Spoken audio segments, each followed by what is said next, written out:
Virat Kohli last 11টা ইনিংসে একটা 100 ছিল না, একটা 100ও কিন্তু ছিল না, ভালো একটা ইনিংস কিন্তু বিরাট কোহলির ছিল না।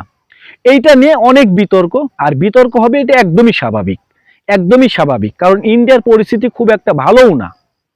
ইন্ডিয়ার পরিস্থিতি খুব একটা ভালো না। বাংলাদেশের বিপক্ষে দুর্দান্তভাবে জিতলেও নিউজিল্যান্ডের বিপক্ষে নিজেদের ঘরের মাটিতে ইন্ডিয়া যে বাজেভাবে হারছে, বিরাট কোহলিকে নিয়ে কথাবার্তা হবে, এটা স্বাভাবিক, একদমই স্বাভাবিক। কারণ লাস্ট 11টা ইনিংসে যে ব্যাটসম্যান একটা 100 করতে পারে না, সেই ব্যাটসম্যানকে নিয়ে আপনার বিতর্ক হতেই পারে। সেটা নাম যদি আবার কোহলি, নাম যদি হয় কোহলি, এত বড় একটা নামের প্লেয়ার, তার ব্যাটে যদি রান না আসে, এটা নিয়ে বিতর্ক হতেই পারে, স্বাভাবিক।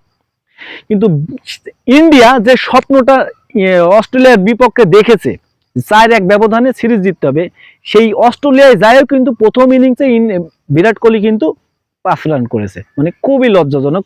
মানে ভাবে আছে প্রত্যেকটা ব্যাটসম্যানই খারাপ করেছে, বিরাট কোহলিও করেছে।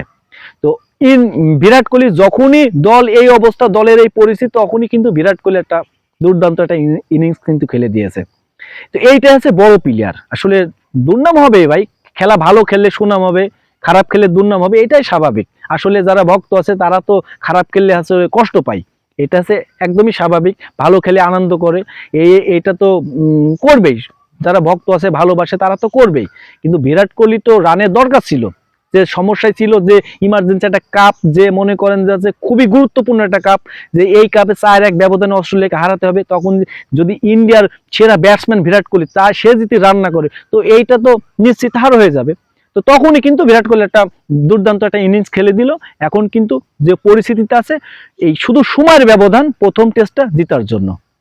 তো আমি পার্সোনালি বিরাট কোহলিকে অনেক ভালোবাসি, বা আমি অনেক সাপোর্ট করি, একজন সেরা ক্রিকেটার, সেই জন্যই কিন্তু আমি ক্রিকেটকে ভালোবাসি, সেরা একজন ক্রিকেটার, তাই তাকেও ভালোবাসি। তো আশা করি বিরাট কোহলির সামনে যে অস্ট্রেলিয়ার বিপক্ষে যে যে ইনিংসগুলো খেলা খেলবে, যে কবার ব্যাট ধরবে, প্রত্যেকটা ইনিংসে যেন বিরাট কোহলি ভালো খেলা খেলে, বা এই সিরিজটা জিতে যেন বিরাট কোহলির দল ইন্ডিয়া টেস্ট চ্যাম্পিয়নশিপে অংশগ্রহণ করতে পারে, ফাইনাল খেলতে পারে, এই আশা রইল।